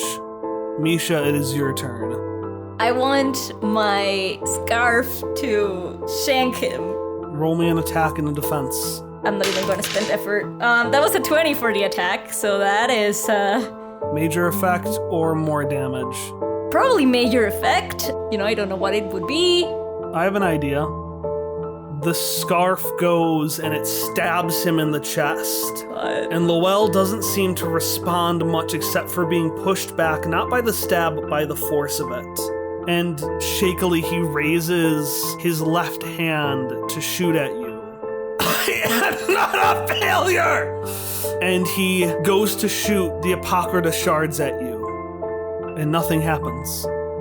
Not a single shard moves. He pushes again, and pushes again, and pushes again, and nothing happens. Except for a few shards, which eventually start moving towards your legs, Misha, and past them. And the Apocrypha wraps itself around Loell's legs, around his hips, and around his arms, locking him in place. Shock will just nod to Ellie again. It's time.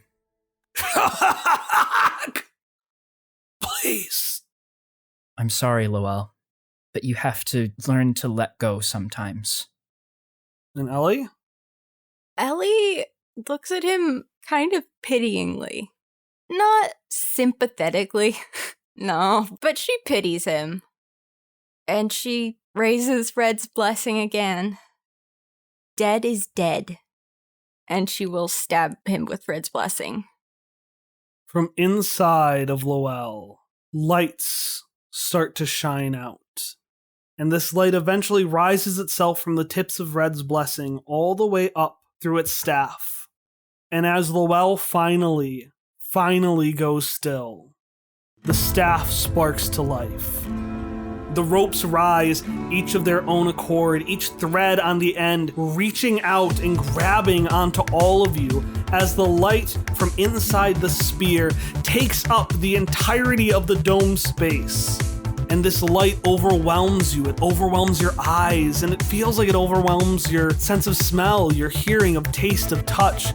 But you realize it's not those lights anymore that are overtaking you.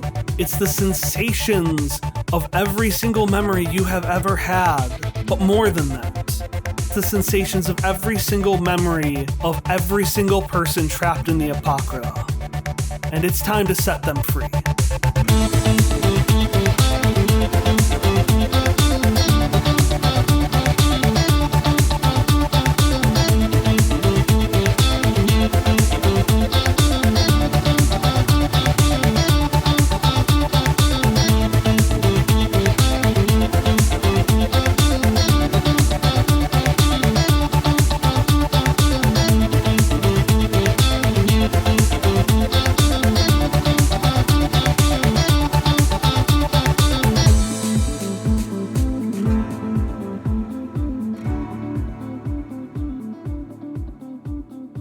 That's going to be the end of the episode.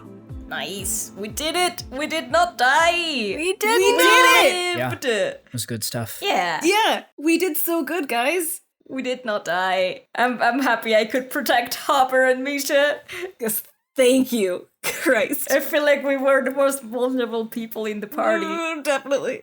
I like how if I critiqued any part of Boy Scouts, Tom would be like, yeah, that's fair. But if I go after the fucking nuts, that is a step too far. It's like the most useful thing they teach you. Making a tent is also a good scout skill, but maybe you went to a different scout place than I did. I know how to make a tent. Oh, that's very good. We should go tenting sometime. Camping, that's the word. Tenting. Tenting sometime. Tenting. You should go tenting. That's also why your tarps are very good, because Hop is also good at putting up a tent. Yeah, he's like good at all that camping stuff.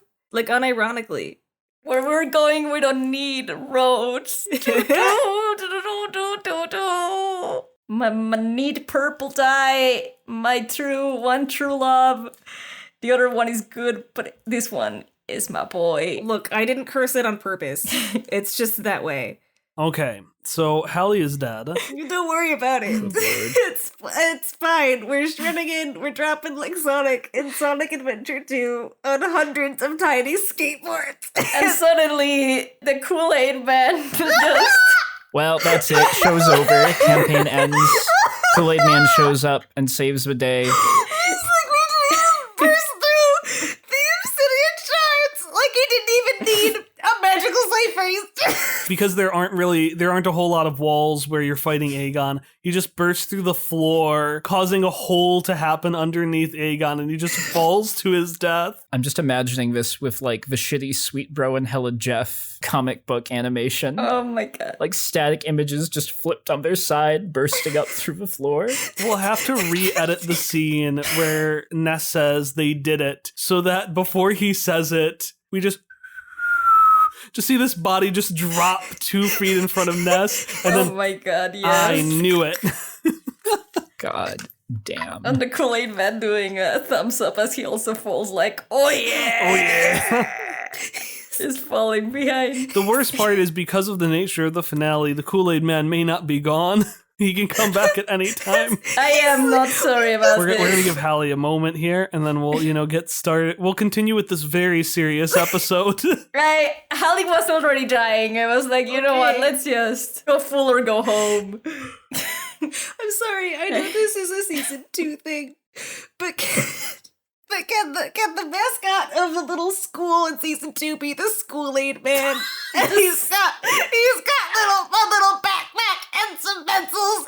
And his rival school's pet is Salad Raptor, so that he also comes No. back. Oh, why would you say that, Ari? She finally started breathing again. His rival has to be like a Capri Sun knockoff. Like, I don't know, someone wearing capris. Oh God. I'm sorry, you can continue. I'm not sure we can because I was about to say something serious when we landed. Okay, go ahead. No, I'm serious. No, I can say it. Thanks, Mom. That makes it a little bit weird, No, it's fine. It's fine. I've been planning this from the start of the campaign. Okay. Oh, God. I've been waiting for this. I've been waiting for this. You hear that, Shinji? I called her Mom.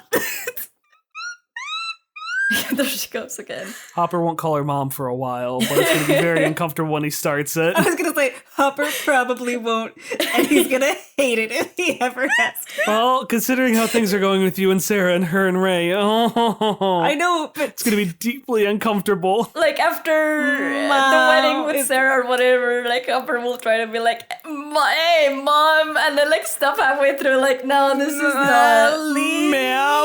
Ma'am. The darkest day of Hopper's life. Oh, it's come full circle. It's come full circle. Oh, no. Well, let's make sure Hopper can get to that day, shall we? Oh, he's gonna. Hopper is about He's to pull gonna- off a pro gamer move. Yeah. You know, the worst thing is I was gonna make a quippy remark at Loell, but like now I don't think I. You suck. Yeah. Look, everyone was like, Tom, why are you burning so many of your pools? Because I think other than Ellie, I have the highest points of everyone here. That's because I started with 18 extra. Like, other than Ellie's boost on me, like, I haven't been hit, so I haven't taken... Like, do you have infinite intellect? I still have 12 int points left, and my other pools haven't been touched. So much math this session. Yeah, I don't know if my math is perfect. Parts of me are loving it. Do I have 16? Not every part. This is what I wanted, isn't it? You go to hit him with your You go to hit him with your war. My horse. With your horse, just the Totalis Rankium horse is back. He was a triple agent. Now remember, Shock, before we start, that being a hero was the flaw of Aegon. It was the flaw you shared. No, it's okay. I'm just trying to think of how funny I can be at all given times. He thinks It's not funny if you die. Can confirm. But you're nothing but a corpse. And we know that what bugs do best is to eat corpses from the inside and just Is that too much? Is that too much edge cut? it's too much. It's Okay. too much. I think just you are the real puppets, and using the bugs to fight his bugs is good. Okay. First Kyle X card. Just think about the XP Baron, or whatever his name was. Baron Zemo from Civil War, but he now loves Cypher System. Baron XPmo. Yay! Happy for him. Baron Zemo just wants to take down D&D from the inside. God. No. Tony is like The new president of Wizards of the Coast. the role player character, and Steve is the one who really cares about the mechanics and getting them right. And they just go to war against one another. God. And Bucky is Steve's friend, the min-maxer. I swear, Tony, his min-maxing days are behind him. Did you know? Amazing. Zemo shows him a video of Bucky lying about rolling a nat 20. Did you know? God. I didn't know it was him. It was fun to see Kyle be like, I've used a damage but is precisely guaranteed to not drop Ari this turn. Ari, I drop... What? I'm sorry, what? I I was so worried. I'm like, I don't want anyone down unless they're dead. Oh, wait! Unless they're